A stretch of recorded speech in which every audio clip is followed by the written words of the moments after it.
So chapter 8 is all about exponents and functions using exponents or exponential functions. And the first thing I want to do is just go over a couple vocabulary review points.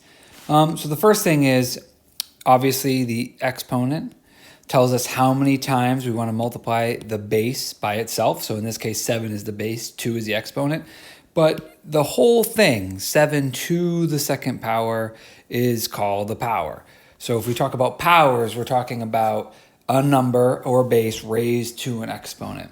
And there's different ways we can say this too. We can say 7 to the second power.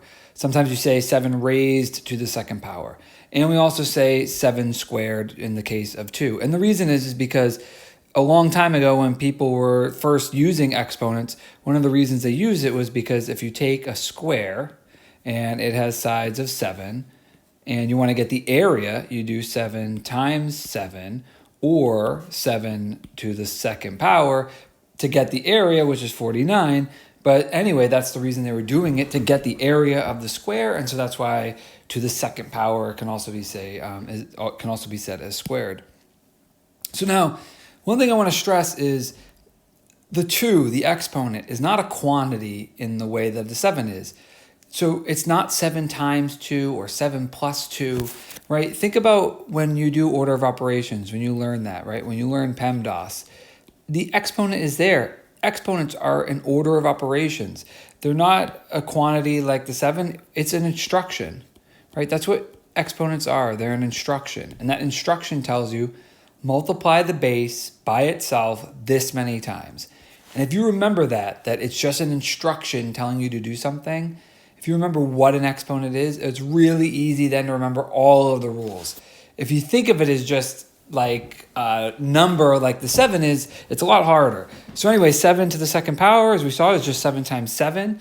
And down here we could say a to the third power just means a, the base, times itself 3 times. And one thing I want to point out here is each of these a's is a factor. These are the factors of a to the third, right? All of the things that we multiply together to get a product, which is this. This is our product, which is what we get when we multiply factors together. But all of those things that we multiply together are factors. So think of a times a times a. All of those are the factors of a to the third. All right, last point on this slide. Just keep in mind as we go through the rest of the lesson that when you have parentheses, as we do here, we have 2 to the third power, and that whole thing, because it's inside the parentheses, is being raised to the second power.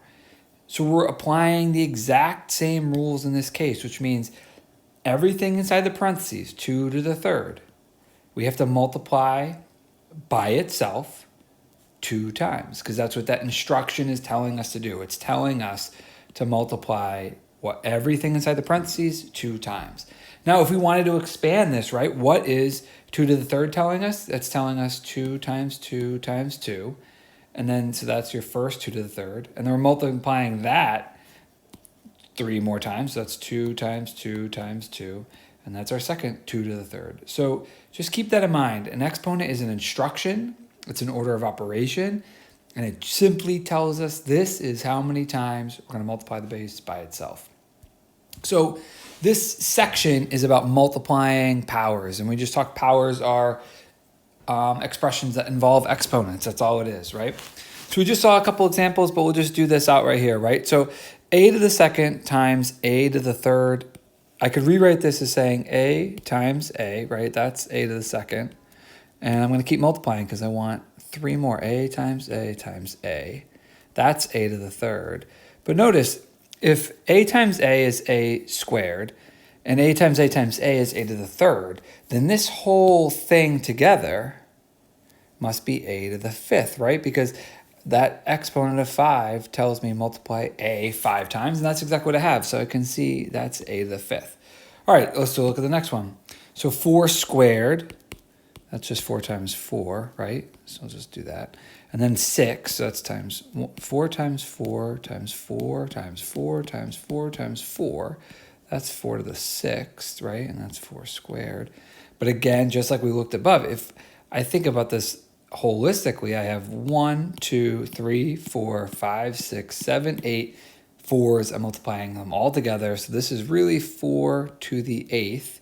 And that's exactly what I can write right here. So that's 4 to the 8th.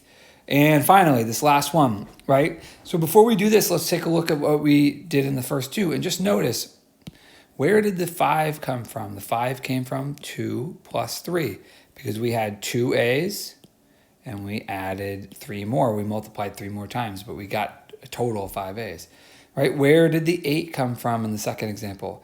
Well, 2 plus 6 gives us 8. So in the bottom one, we obviously can't add m and n together. We don't know what they are.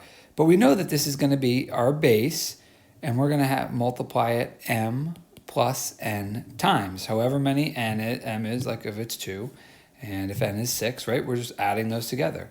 Just like right here, the 8, right, is the 8 right here is 2 plus 6, and the 5 right here is 2 plus 3. So if you are a student who prefers to remember the rules, then you can remember this. You can remember that a to the m power times a to the n power is just a to the m plus n power.